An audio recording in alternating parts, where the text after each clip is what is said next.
ਢੀਂਡਸਾ ਸਾਹਿਬ ਤੁਹਾਨੂੰ ਸਵਾਲ ਇਹੀ ਆਈਜੀ ਕੁੰਵਰ ਵਿਜੇ ਪ੍ਰਤਾਪ ਜੀ ਨੇ ਅਸਤੀਫਾ ਦਿੱਤਾ, ਲੇਕਿਨ ਲਗਾਤਾਰ ਅਕਾਲੀ ਦਲ ਦੇ ਵੱਲੋਂ ਇਹ ਕਿਹਾ ਜਾ ਰਿਹਾ ਕਿ ਉਹ ਡਰਾਮੇਬਾਜ਼ੀ ਕਰ ਰਹੇ ਨੇ। ਮੈਂ ਸਮਝਦਾ ਵੀ ਕੈਪਟਨ ਸਾਹਿਬ ਨੇ ਵੀ ਬਾਦਲ ਕੇ ਨਾਲ ਮਿਲ ਕੇ ਉਹਨੂੰ ਕੁੰਵਰ ਵਿਜੇ ਪ੍ਰਤਾਪ ਸਿੰਘ ਦੀ ਜਿਹੜੀ ਸਿੱਟ ਦੀ ਰਿਪੋਰਟ ਸੀ ਉਹਨੂੰ ਹਾਈ ਕੋਰਟ ਚੋਂ ਰਿਜੈਕਟ ਕਰਵਾਤਾ। ਤਾਂ ਸਿਰਫ ਚੌਕੀਦਾਰ ਦਾ ਨਹੀਂ, ਮੈਂ ਵੀ ਚੌਕੀਦਾਰ ਤਾਂ ਪ੍ਰਧਾਨ ਮੰਤਰੀ ਨਰਿੰਦਰ ਮੋਦੀ ਵੀ ਕਹਿ ਚੁੱਕੇ ਨੇ। ਨਹੀਂ ਮੋਦੀ ਸਾਹਿਬ ਦਾ ਤਾਂ ਹੋ ਰਿਹਾ, ਮੈਂ ਤਾਂ ਕੋਈ ਇਲੈਕਸ਼ਨ ਨਹੀਂ ਲੜਨੀ। ਕੈਪਟਨ ਸਾਹਿਬ ਕਹਿੰਦੇ ਮੈਂ ਤਾਂ ਨਸ਼ੇ ਦਾ ਲੱਕ ਤੋੜਨ ਦੀ ਸਹੁੰ ਖਾਧੀ ਸੀਗੀ, ਮੈਂ ਨਸ਼ੇ ਨੂੰ ਜੜੋਂ ਖਤਮ ਕਰਨ ਦੀ ਸਹੁੰ ਨਹੀਂ ਖਾਧੀ ਸੀ। ਤੇ ਤੁਸੀਂ ਰੋਜ਼ ਸੁਣਿਆ ਨਾ ਅੰਮ੍ਰਿਤਸਰੋਂ ਇੰਨੇ ਢੋਲ 'ਚ ਸ਼ਰਾਬ ਦੇ ਫੜ ਲਏ, ਇੰਨੇ ਲਾਹਣ ਦੇ ਫੜ ਲਏ, ਉਹਨਾਂ ਨਾਲ ਲੱਕ ਟੁੱਟ ਗਿਆ।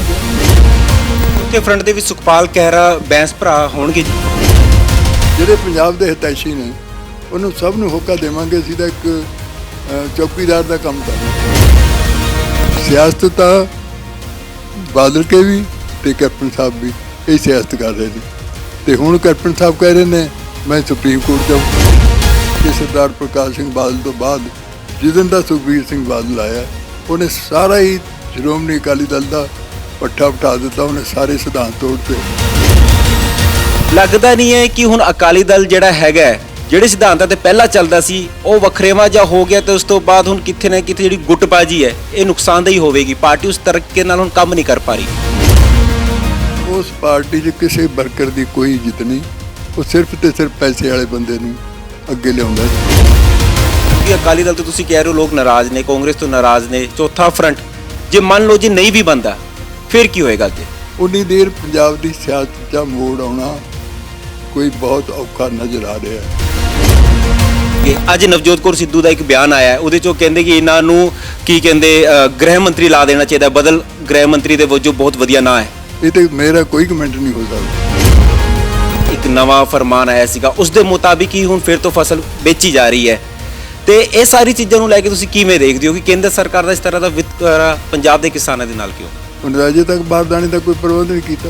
ਇਸ ਕਰਕੇ ਇਹ ਅਜੇ ਇਹ ਨਵੇਂ ਸਿਸਟਮ ਪਹੁੰਚਾਉਣ ਲਈ ਬੜਾ ਕੁਝ ਕਰਨਾ ਪੈਣਾ। ਇਸ ਕਰਕੇ ਮੈਂ ਸਮਝਦਾ ਅਸਲ ਪੋਲਿਟਿਕਸ ਤੋਂ ਦੋਨੋਂ ਖੇਡ ਰਹੇ ਕਿ ਇਹਨਾਂ ਨੂੰ ਬਹੁਤ ਵੱਡਾ ਇਵਜ਼ਾਨਾ ਭੁਗਤਣਾ ਪਏਗਾ ਇਸ ਚੀਜ਼ ਦਾ ਆਉਣ ਵਾਲੀ ਇਲੈਕਸ਼ਨ। ਇਹ ਤਾਂ ਬੜੇ ਖੁਸ਼ ਹੋ ਰਹੇ ਨੇ ਨਾ ਬਾਦਲ ਕੇ ਔਰ ਬੜੀਆਂ ਤਾੜੀਆਂ ਮਾਰ ਰਹੇ ਨੇ, ਲੇਕਿਨ ਇਹਨਾਂ ਨੂੰ ਬਹੁਤ ਵੱਡਾ ਇਵਜ਼ਾਨਾ ਭੁਗਤਣਾ ਪਏਗਾ।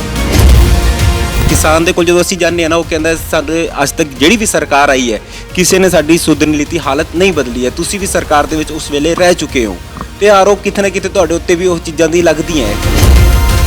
ਜੋ ਸਰਕਾਰਾਂ ਆਈਆਂ ਨੇ ਤੁਹਾਡੇ ਸਾਹਮਣੇ, ਕਰਪਸ਼ਨ ਕਿਉਂ ਨਹੀਂ ਬਦਲੇ ਪੰਜਾਬ? ਸੁਖਬੀਰ ਨੇ ਤੇਰੇ ਖਿਆਲ ਵੀ ਪੈਸੇ ਬਹੁਤ ਇਮਾਨਦਾਰੀ ਨਾਲ ਕਮਾਏ ਨੇ। ਪੰਜਾਬ ਲੁੱਟਿਆ ਜਾ ਰਿਹਾ ਔਰ ਪੰਜਾਬ ਬਰਬਾਦ ਹੋ ਜਾਏਗਾ। ਅਗਰ ਮੈਂ ਹੁਣ ਵੀ ਕਹਿਣਾ ਚਾਹੁੰਦਾ ਜਾ ਕੇ ਚੌਥਾ ਫਰੰਟ ਬਣ ਕੇ ਚੰਗੇ ਬੰਦੇ ਅੱਗੇ ਨਾ ਲੈਂਦੇ ਤੇ ਪੰਜਾਬ ਨੇ ਕੁਝ ਨਹੀਂ ਬਚਣਾ। ਮੰਗਦਾ ਹੈ ਪੰਜਾਬ ਚਾਹੁੰਦਾ ਹੈ ਕਿ ਹੁਣ ਚੌਥਾ ਫਰੰਟ ਬਣੇ। ਕਿਵੇਂ ਬਣੇਗਾ ਚੌਥਾ ਫਰੰਟ? ਕਿਉਂਕਿ ਆਮ ਆਦਮੀ ਪਾਰਟੀ ਦੇ ਨਾਲ ਤੁਹਾਡੀ ਗੱਲ ਹੋਈ ਹੈ, ਹੁਣ ਉਸ ਤੋਂ ਬਾਅਦ ਇਹ ਕਿ ਅਕਾਲੀ ਦਲ ਟਕਸਾਲੀ ਦੇ ਨਾਲ ਤੁਸੀਂ ਹੱਥ ਮਿਲਾਉਣ ਜਾ ਰਹੇ ਹੋ। ਦੇਖੋ ਅਕਾਲੀ ਦਲ ਟਕਸਾਲੀ ਤੇ ਅਸੀਂ ਇਕੱਠੇ ਹਾਂ ਵੈਸੇ ਪਹਿਲਾਂ ਵੀ, ਲੇਕਿਨ ਇੱਕ ਪਾਰਟੀ ਬਣਾਉਣ ਜਾ ਰਹੇ ਹਾਂ। ਅਗਰ ਪੰਜਾਬ ਨੂੰ ਬਚਾਉਣਾ ਹੈ, ਅਗਰ ਪੰਜਾਬ ਦਾ ਕੋਈ ਭਲਾ ਕਰਨਾ ਹੈ ਤਾਂ ਇੱਕ ਫਰੰਟ ਤਾਂ ਤੁਹਾਨੂੰ ਬੁਲਾਉਣਾ ਹੀ ਪਏਗਾ। ਕਿਉਂਕਿ ਲੋਕ ਬੀਜੇਪੀ ਤੋਂ ਵੀ, ਲੋਕ ਬਾਦਲ ਕੇ ਤੋਂ ਵੀ, ਲੋਕ ਕਾਂਗਰਸ ਤੋਂ ਵੀ ਬਹੁਤ ਦੁਖੀ ਨੇ। ਅਕਾਲੀ ਦਲ ਡੈਮੋਕ੍ਰੈਟਿਕ ਵਾਲੇ ਸਾਡੇ ਤੇ ਰਲੇਵਾਂ ਕਰ ਉਹ ਆਉਣਗੇ, ਸਾਡੇ ਤੇ ਸ਼ਾਮਲ ਹੋ ਜਾਣਗੇ ਆਮ ਆਦਮੀ ਪਾਰਟੀ ਦੇ ਵਿੱਚ। ਉਹ ਤਾਂ ਪਤਾ ਨਹੀਂ ਕਿਸ ਹਿਸਾਬ ਨਾਲ ਉਹਨਾਂ ਨੇ ਬਿਆਨ ਦਿੱਤਾ। ਮੈਂ ਹੁਣ ਬਹੁਤਾ ਕਮੈਂਟ ਉਹ 'ਤੇ ਕਰਨਾ ਨਹੀਂ ਚਾਹੁੰਦਾ। ਤੇ ਹਾਲਾਤ ਪੈਦਾ ਕਰ ਦਿੱਤੇ ਜਿਵੇਂ ਹੁਣ ਕੋਈ ਕਿਸੇ ਤੋਂ ਅਧਿਕਾਰ ਨਹੀਂ ਲੈ ਰਿਹਾ, ਆਪਣੇ ਆਪ ਹੀ ਟਿਕਟ ਅਨਾਉਂਸ ਕਰਿਆ। ਅੱਜ ਤੱਕ ਕੋਈ ਕਿਸੇ ਪਾਰਟੀ 'ਚ ਹੋਇਆ? ਸਤਿ ਸ੍ਰੀ ਅਕਾਲ, ਸਕਾਈ ਨਿਊਜ਼ ਵੇਖ ਰਹੇ ਸਾਰੇ ਦਰਸ਼ਕਾਂ ਦਾ ਜੀ ਆਇਆਂ ਨੂੰ ਤੇ ਮੈਂ ਤੁਹਾਡੇ ਨਾਲ ਪ੍ਰਕਾਸ਼ ਫੁਲਾਰਾ। ਪੰਜਾਬ ਦੇ ਵਿੱਚ ਇਸ ਵੇਲੇ ਸਿਆਸਤ ਸਭ ਤੋਂ ਜ਼ਿਆਦਾ ਭਖੀ ਹੋਈ ਹੈ, ਖਾਸ ਕਰ ਉਦੋਂ ਜਦੋਂ ਆਈਜੀ ਕੁੰਵਰ ਵਿਜੇ ਪ੍ਰਤਾਪ ਨੇ ਆਪਣਾ ਇਸਤੀਫਾ ਦੇ ਦਿੱਤਾ ਹੋਵੇ ਤੇ ਉਸ ਤੋਂ ਬਾਅਦ ਲਗਾਤਾਰ ਕਈ ਤਰ੍ਹਾਂ ਦੇ ਕਿਆਸ ਲਾਏ ਜਾ ਰਹੇ ਨੇ, ਜਿੱਥੇ ਅਕਾਲੀ ਦਲ ਦੇ ਵੱਲੋਂ ਇਹ ਕਿਹਾ ਜਾ ਰਿਹਾ ਹੈ ਕਿ ਆਈਜੀ ਵਿਜੇ ਕੁਮਾਰ ਪ੍ਰਤਾਪ ਨੇ ਜਿਹੜਾ ਇਸਤੀਫਾ ਦਿੱਤਾ ਹੈ ਸਿਰਫ ਇੱਕ ਡਰਾਮੇਬਾਜ਼ੀ ਹੈ। ਲੇਕਿਨ ਕਿਆਸ ਇਹ ਲਾਏ ਜਾ ਰਹੇ ਨੇ ਕਿ ਇਹ ਚੋਣ ਵਰ੍ਹਾ ਦਾ ਸਾਲ ਹੈ ਤੇ ਆਈਜੀ ਸਾਹਿਬ ਜਿਹੜੇ ਨੇ ਉਹ ਹੁਣ ਸਿਆਸਤ ਦੇ ਵਿੱਚ ਐਂਟਰੀ ਕਰ ਸਕਦੇ ਨੇ। ਹੋਰ ਵੀ ਕਈ ਮਸਲੇ ਨੇ, ਕਿਸਾਨੀ ਮਸਲਾ ਵੀ ਇਸ ਵੇਲੇ ਚੱਲ ਰਿਹਾ ਹੈ ਤੇ ਪੰਜਾਬ ਦੇ ਵਿੱਚ 2022 ਨੂੰ ਲੈ ਕੇ ਚੌਥਾ ਫਰੰਟ ਬਣਾਉਣ ਦੀ ਵੀ ਗੱਲ ਆਖੀ ਜਾ ਰਹੀ ਹੈ ਤੇ ਅਕਾਲੀ ਦਲ ਡੈਮੋਕ੍ਰੈਟਿਕ ਉਸ ਦੀ ਪਹਿਲ ਕਰਦਾ ਹੋਇਆ ਨਜ਼ਰ ਆ ਰਿਹਾ ਹੈ। ਅੱਜ ਇਹਨਾਂ ਸਾਰੇ ਮਸਲਿਆਂ ਦੇ ਬਾਰੇ ਚਰਚਾ ਕਰਨ ਦੇ ਲਈ ਮੇਰੇ ਨਾਲ ਹੈ ਅਕਾਲੀ ਦਲ ਡੈਮੋਕ੍ਰੈਟਿਕ ਦੇ ਪ੍ਰਧਾਨ ਸੁਖਦੇਵ ਸਿੰਘ ਢੀਂਡਸਾ ਜੀ। ਤੁਹਾਡਾ ਸਕਾਈ ਨਿਊਜ਼ ਪੰਜਾਬ ਦੇ ਵਿੱਚ ਬਹੁਤ ਬਹੁਤ ਸਵਾਗਤ। ਵਾਹਿਗੁਰੂ ਜੀ ਕਾ ਖਾਲਸਾ, ਵਾਹਿਗੁਰੂ ਜੀ ਕੀ ਫਤਿਹ। ਸਭ ਤੋਂ ਪਹਿਲਾਂ ਢੀਂਡਸਾ ਸਾਹਿਬ ਤੁਹਾਨੂੰ ਸਵਾਲ ਇਹੀ, ਆਈਜੀ ਕੁੰਵਰ ਵਿਜੇ ਪ੍ਰਤਾਪ ਜੀ ਨੇ ਇਸਤੀਫਾ ਦਿੱਤਾ, ਕੱਲ ਉਹਨਾਂ ਨੇ ਕਹਿਤਾ ਕਿ ਉਹਨਾਂ ਨੇ ਇਸਤੀਫਾ ਦੇ ਦਿੱਤਾ, ਉਹ ਆਈਜੀ ਵਜੋਂ ਸੇਵਾ ਨਹੀਂ ਨਿਭਾਉਣਗੇ। ਲੇਕਿਨ ਲਗਾਤਾਰ ਅਕਾਲੀ ਦਲ ਦੇ ਵੱਲੋਂ ਇਹ ਕਿਹਾ ਜਾ ਰਿਹਾ ਕਿ ਉਹ ਡਰਾਮੇਬਾਜ਼ੀ ਕਰ ਰਹੇ ਨੇ, ਤੇ ਤੁਹਾਨੂੰ ਕੀ ਲੱਗਦਾ ਇਸ ਪੂਰੇ ਮਾਮਲੇ ਦੇ ਵਿੱਚ ਕੀ ਸਿਆਸਤ ਹੋਣੀ ਚਾਹੀਦੀ ਹੈ ਇੱਕ ਆਈਜੀ ਨੂੰ ਲੈ ਕੇ ਜਿਹੜੇ ਜਾਂਚ ਕਰ ਰਹੇ ਹੋਣ? ਬਿਲਕੁਲ ਜਿਹੜੇ ਕਹਿ ਰਹੇ ਨੇ ਸੁਖਬੀਰ ਵਾਲੇ, ਉਹ ਬਿਲਕੁਲ ਗਲਤ ਕੰਮ ਕਰ ਰਹੇ ਨੇ, ਗਲਤ ਕਹਿ ਰਹੇ ਨੇ। ਜੋ ਕੁੰਵਰ ਵਿਜੇ ਪ੍ਰਤਾਪ ਸਿੰਘ ਨੇ ਇੱਕ ਐਸੀ ਸਿੱਟ 'ਚ ਲਿਆ ਕੇ ਇੱਕ ਐਸਾ ਕੀਤੀ ਸੀ ਜਿਸ ਨੂੰ ਮੈਂ ਸਮਝਦਾ ਵੀ ਕੈਪਟਨ ਸਾਹਿਬ ਨੇ ਵੀ ਬਾਦਲ ਕੇ ਨਾਲ ਮਿਲ ਕੇ ਉਹਨੂੰ ਕੁੰਵਰ ਵਿਜੇ ਪ੍ਰਤਾਪ ਸਿੰਘ ਦੀ ਜਿਹੜੀ ਸਿੱਟ ਦੀ ਰਿਪੋਰਟ ਸੀ ਉਹਨੂੰ ਹਾਈ ਕੋਰਟ 'ਚੋਂ ਰਿਜੈਕਟ ਕਰਵਾਤਾ, ਕਿਉਂਕਿ ਵਕੀਲ ਨੇ ਇਹਨਾਂ ਦੇ ਨੇ ਕਹਿ ਕੇ ਕਰਵਾਇਆ।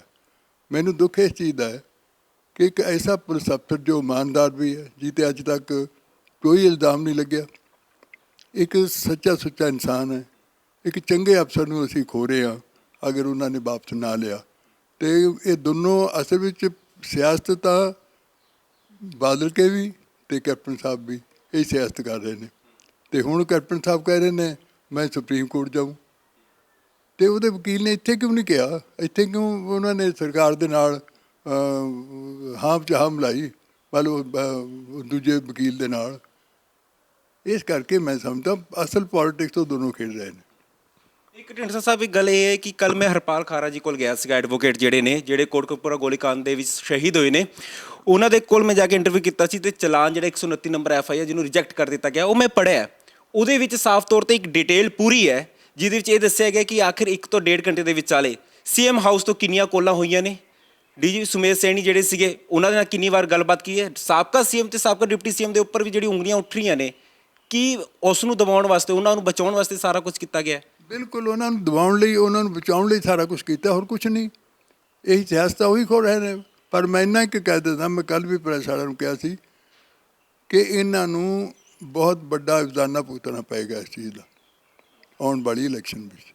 ਇਹ ਤਾਂ ਬੜੇ ਖੁਸ਼ ਹੋ ਰਹੇ ਨੇ ਨਾ ਬਾਦਲ ਕੇ, ਔਰ ਬੜੀਆਂ ਤਾੜੀਆਂ ਮਾਰ ਰਹੇ ਨੇ, ਲੇਕਿਨ ਇਹਨਾਂ ਨੂੰ ਬਹੁਤ ਵੱਡਾ ਇਵਜ਼ਾਨਾ ਭੁਗਤਣਾ ਪਏਗਾ ਆਉਣ ਵਾਲੀਆਂ ਇਲੈਕਸ਼ਨਾਂ 'ਚ ਸਣੇ ਕੈਪਟਨ ਦੇ। ਤੁਸੀਂ ਦੇਖ ਲੈਣਾ। ਢੀਂਡਸਾ ਸਾਹਿਬ ਇਹ ਹੁਣ ਗੱਲ ਇੱਕ ਅਫਵਾਹ ਇਹ ਵੀ ਚੱਲ ਰਹੀ, ਕਿਆਸ ਲਾਏ ਜਾ ਰਹੇ ਨੇ ਕਿ ਆਈਜੀ ਸਾਹਿਬ ਜਿਹੜੇ ਨੇ ਹੁਣ ਉਹ ਕਿ ਸਿਆਸਤ ਦੇ ਵਿੱਚ ਐਂਟਰੀ ਕਰ ਲੈਣਗੇ। ਅੱਜ ਨਵਜੋਤ ਕੌਰ ਸਿੱਧੂ ਦਾ ਇੱਕ ਬਿਆਨ ਆਇਆ, ਉਹਦੇ 'ਚ ਉਹ ਕਹਿੰਦੇ ਕਿ ਇਹਨਾਂ ਨੂੰ ਕੀ ਕਹਿੰਦੇ ਗ੍ਰਹਿ ਮੰਤਰੀ ਲਾ ਦੇਣਾ ਚਾਹੀਦਾ, ਬਦਲ ਗ੍ਰਹਿ ਮੰਤਰੀ ਦੇ ਵਜੋਂ ਬਹੁਤ ਵਧੀਆ ਨਾਂ ਹੈ। ਚਲੋ ਉਹ ਤਾਂ ਉਹਨਾਂ ਦੀ ਆਪਦੀ ਵਿਊ ਹੈ, ਲੇਕਿਨ ਉਹਨਾਂ ਨੂੰ ਹੱਕ ਹੈ ਡੈਮੋਕ੍ਰੇਸੀ। ਜਦੋਂ ਅਗਰ ਉਹਨਾਂ ਦਾ ਅਸਤੀਫਾ ਦੇ ਦਿੱਤਾ ਹੈ, ਉਹਨੂੰ ਹੱਕ ਹੈ ਕਿਤੇ ਵੀ ਜਾ ਸਕਦੇ ਨੇ, ਇਲੈਕਸ਼ਨ ਵੀ ਲੜ ਸਕਦੇ ਨੇ। ਉਹ ਤਾਂ ਉਹਨਾਂ ਦੀ ਮਤਲਬ ਉਹਨਾਂ ਨੂੰ ਕੋਈ ਰੋਕ ਥੋੜ੍ਹਾ ਸਕਦਾ। ਲੇਕਿਨ ਉਹਨਾਂ ਨੂੰ ਕਰ ਦੇਣਾ ਚਾਹੀਦਾ ਇਵੇਂ ਫੈਸਲਾ ਲੈਣਾ? ਨਹੀਂ, ਇਹ ਤਾਂ ਉਹਨਾਂ ਦੇ ਪਰਸਨਲ ਹੈ, ਇਹ ਉਹਨਾਂ ਦਾ ਫੈਸਲਾ ਹੈ, ਇਹ ਤਾਂ ਮੇਰਾ ਕੋਈ ਕਮੈਂਟ ਨਹੀਂ ਹੋ ਸਕਦਾ। ਇੱਕ ਚੌਥੇ ਫਰੰਟ ਨੂੰ ਲੈ ਕੇ ਲਗਾਤਾਰ ਪਹਿਲ ਹੋ ਰਹੀ ਹੈ। ਤੁਸੀਂ ਕਿਹਾ ਹੈ ਕਿ ਪੰਜਾਬ ਮੰਗਦਾ ਹੈ, ਪੰਜਾਬ ਚਾਹੁੰਦਾ ਹੈ ਕਿ ਹੁਣ ਚੌਥਾ ਫਰੰਟ ਬਣੇ। ਕਿਵੇਂ ਬਣੇਗਾ ਚੌਥਾ ਫਰੰਟ? ਕਿਉਂਕਿ ਆਮ ਆਦਮੀ ਪਾਰਟੀ ਦੇ ਨਾਲ ਤੁਹਾਡੀ ਗੱਲ ਹੋਈ ਹੈ, ਹੁਣ ਉਸ ਤੋਂ ਬਾਅਦ ਇਹ ਕਿ ਅਕਾਲੀ ਦਲ ਟਕਸਾਲੀ ਦੇ ਨਾਲ ਤੁਸੀਂ ਹੱਥ ਮਿਲਾਉਣ ਜਾ ਰਹੇ ਹੋ। ਦੇਖੋ, ਅਕਾਲੀ ਦਲ ਟਕਸਾਲੀ ਤੇ ਅਸੀਂ ਇਕੱਠੇ ਹਾਂ ਵੈਸੇ ਪਹਿਲਾਂ ਵੀ, ਲੇਕਿਨ ਇੱਕ ਪਾਰਟੀ ਬਣਾਉਣ ਜਾ ਰਹੇ ਹਾਂ। ਸਾਡਾ ਕੋਈ ਪਹਿਲਾਂ ਵੀ ਟਕਰਾਅ ਨਹੀਂ ਹੈ, ਸਾਡਾ ਕੋਈ ਪਹਿਲਾਂ ਵੀ ਡਿਫਰੈਂਸਿਸ ਨਹੀਂ ਹਨ। ਜਿਸ ਸਿਧਾਂਤ ਲਈ ਮੈਂ ਛੱਡਿਆ, ਉਸੇ ਸਿਧਾਂਤ ਲਈ ਵਰਨਪੁਰਾ ਜੀ ਨੂੰ ਛੱਡਿਆ। ਮੈਂ ਤੇ ਵਰਨਪੁਰਾ ਜੀ ਬੜਾ 40-45 ਸਾਲ ਇਕੱਠੇ ਕੰਮ ਕੀਤਾ, ਇਕੱਠੇ ਜੇਲ੍ਹਾਂ ਵੀ ਕੱਟੀਆਂ, ਬੜਾ ਕੁਛ ਕੀਤਾ।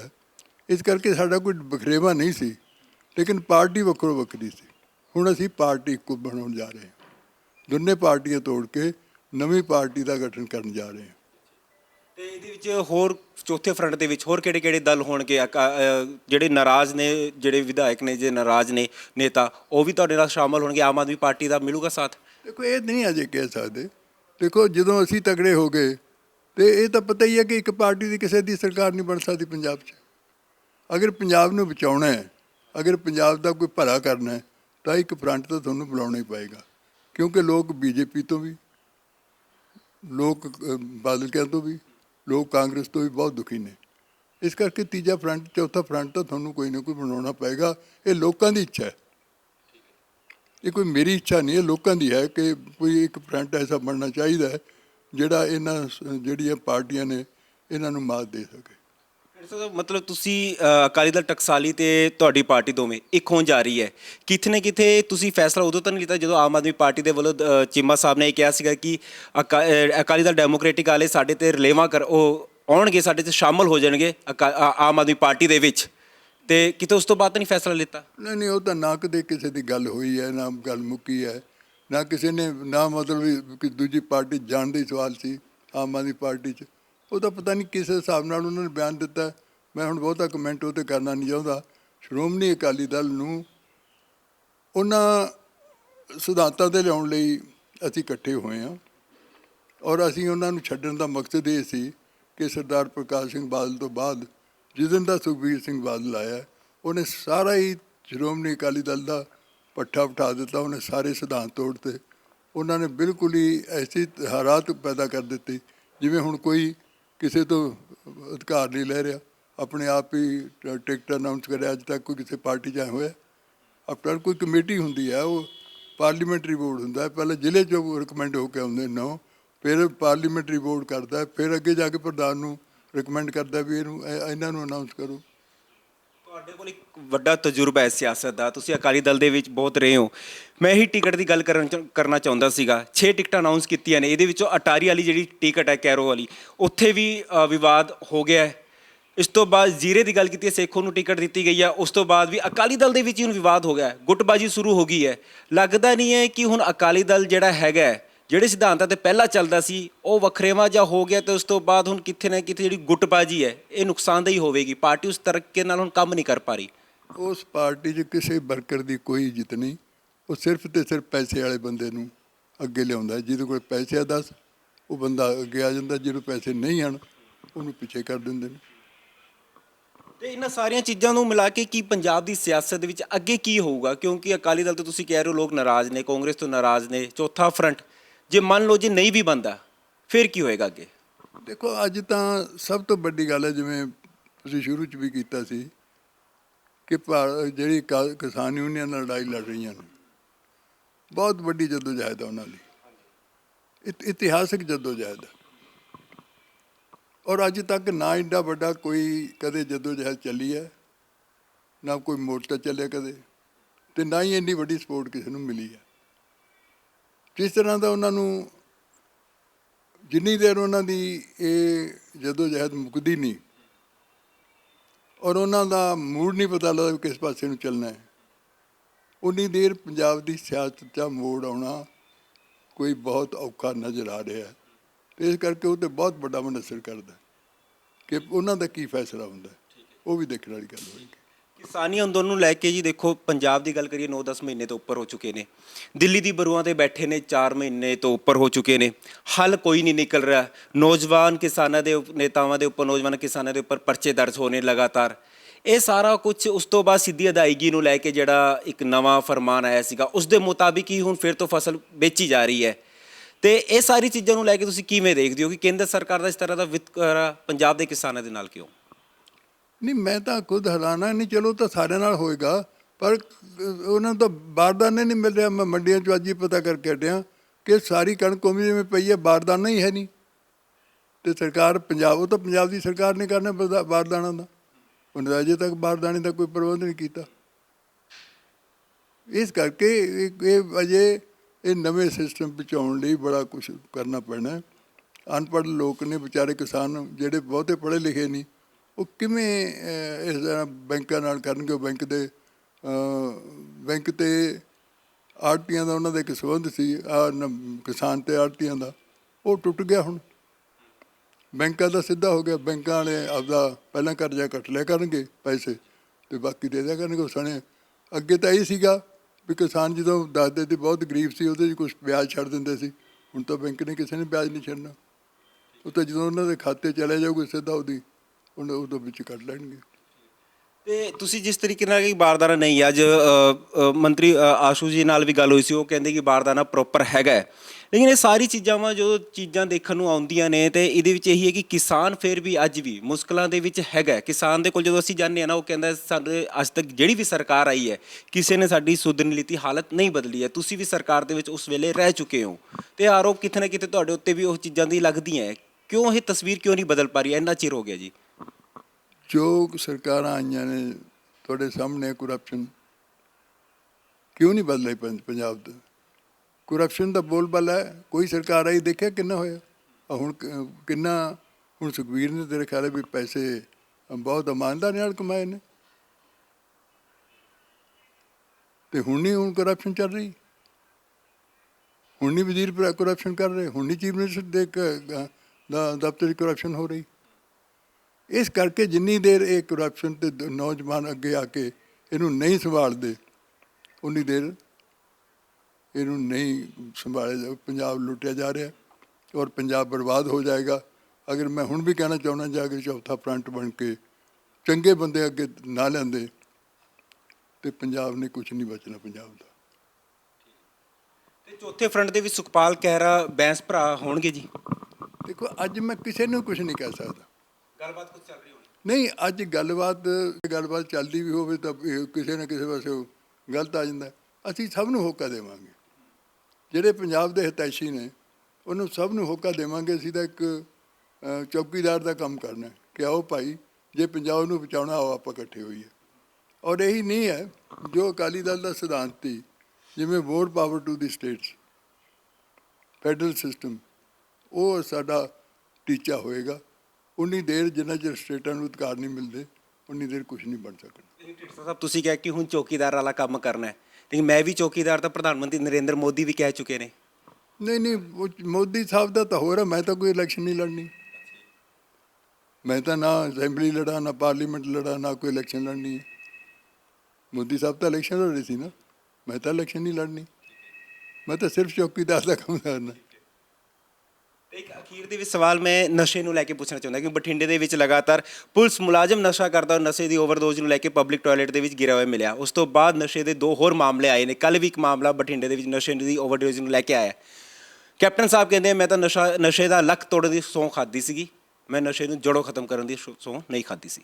ਸੋ ਤੁਸੀਂ ਰੋਜ਼ ਸੁਣਿਆ ਨਾ, ਅੰਮ੍ਰਿਤਸਰੋਂ ਇੰਨੇ ਢੋਲ 'ਚ ਸ਼ਰਾਬ ਦੇ ਫੜ ਲਏ, ਇੰਨੇ ਲਾਹਣ ਦੇ ਫੜ ਲਏ, ਉਹਨਾਂ ਨਾਲ ਲੱਕ ਟੁੱਟ ਗਿਆ।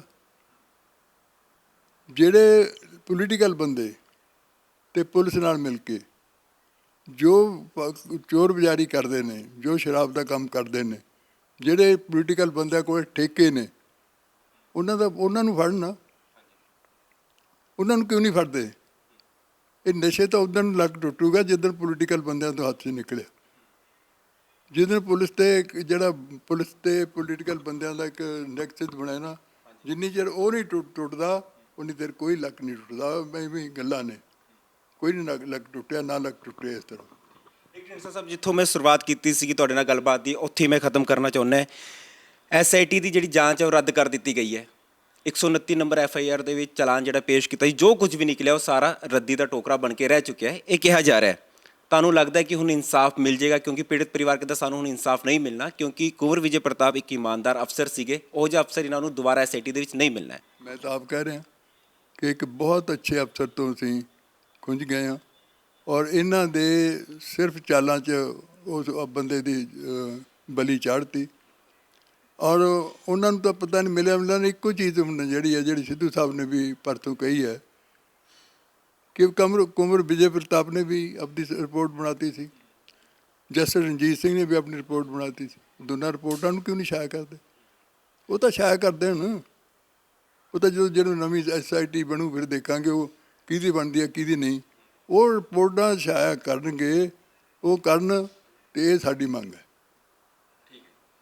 ਬਹੁਤ ਬਹੁਤ ਧੰਨਵਾਦ ਤੁਹਾਡਾ ਸਾਡੇ ਨਾਲ ਜੁੜਨ 'ਤੇ ਢੀਂਡਸਾ ਸਾਹਿਬ। ਤੇ ਇਹ ਸੀਗੇ ਢੀਂਡਸਾ ਸਾਹਿਬ, ਅਕਾਲੀ ਦਲ ਡੈਮੋਕ੍ਰੈਟਿਕ ਦੇ ਪ੍ਰਧਾਨ, ਜਿਨ੍ਹਾਂ ਨੇ ਦੱਸਿਆ ਕਿ ਜਿਹੜਾ ਚੌਥੇ ਫਰੰਟ ਦੀ ਜਿਹੜੀ ਗੱਲਬਾਤ ਚੱਲ ਰਹੀ ਹੈ ਪੰਜਾਬ ਦੇ ਵਾਸਤੇ ਬਹੁਤ ਜ਼ਰੂਰੀ ਹੈ, ਜਿਸ ਦੇ ਪੰਜਾਬ ਜਿਹੜੇ ਮੁੱਦੇ ਨੇ ਉਹ ਉਸ ਦੇ ਨਾਲ ਹੱਲ ਹੋ ਸਕਦੇ। ਲੇਕਿਨ ਦੂਜੀ ਗੱਲ ਜਿਹੜੀ ਇਸ ਵੇਲੇ ਪੰਜਾਬ ਦੇ ਸਿਆਸਤ ਦੇ ਵਿੱਚ ਪੱਖੀ ਹੋਈ ਹੈ ਕੋਟਕਪੂਰਾ ਗੋਲੀकांड ਦੀ, ਉਹਨੂੰ ਲੈ ਕੇ ਸਾਫ਼ ਤੌਰ ਤੇ ਕਹਿੰਦੇ ਨੇ ਜਿਹੜੀ ਐਸਆਈਟੀ ਦੀ ਜਿਹੜੀ ਜਾਂਚ ਸੀਗੀ, ਜਿਹੜੀ ਉਹ ਫਾਈਲ ਸੀਗੀ, ਚਲਾਨ ਜਿਹੜਾ ਕੋਰਟ ਦੇ ਵਿੱਚ ਪੇਸ਼ ਕੀਤਾ ਗਿਆ ਸੀ, ਪੂਰੀ ਜਾਂਚ ਰਿਪੋਰਟ ਨੂੰ ਜਨਤਕ ਕੀਤਾ ਜਾਵੇ। ਲਗਾਤਾਰ ਇਹ ਜਿਹੜੀ ਮੰਗ ਹੈ ਉਹ ਪੰਜਾਬ ਦੇ ਜਿਹੜੇ ਸਿਆਸਤਦਾਨ ਨੇ, ਜਿਹੜੇ ਸਿਆਸਤ ਦਾ ਇੱਕ ਵੱਡਾ ਤਜਰਬਾ ਰੱਖਦੇ ਨੇ, ਉਹ ਲਗਾਤਾਰ ਇਹੀ ਮੰਗ ਕਰ ਰਹੇ ਨੇ ਸਰਕਾਰ ਤੋਂ ਕਿ ਤੁਸੀਂ ਘੱਟੋ ਘੱਟ ਇਸ ਰਿਪੋਰਟ ਨੂੰ ਜਨਤਕ ਕਰ ਦਿਓ, ਤਾਂ ਜੋ ਪੰਜਾਬ ਦੀ ਜਨਤਾ ਦੇ ਸਾਹਮਣੇ ਆ ਜਾਵੇ ਕਿ ਆਖਰ ਕਿਸ ਦੇ ਉੱਤੇ ਦੋਸ਼ ਪਾਇਆ ਜਾ ਰਿਹਾ ਸੀ। ਫਿਲਹਾਲ ਸਕਾਈ ਨਿਊਜ਼ ਪੰਜਾਬ ਦੇ ਵਿੱਚ ਇੰਨਾ ਹੀ। ਮੈਨੂੰ ਤੇ ਕੈਮਰਾਮੈਨ ਅਮਨ ਨੂੰ ਦਿਓ ਇਜਾਜ਼ਤ। ਸਤਿ ਸ੍ਰੀ ਅਕਾਲ।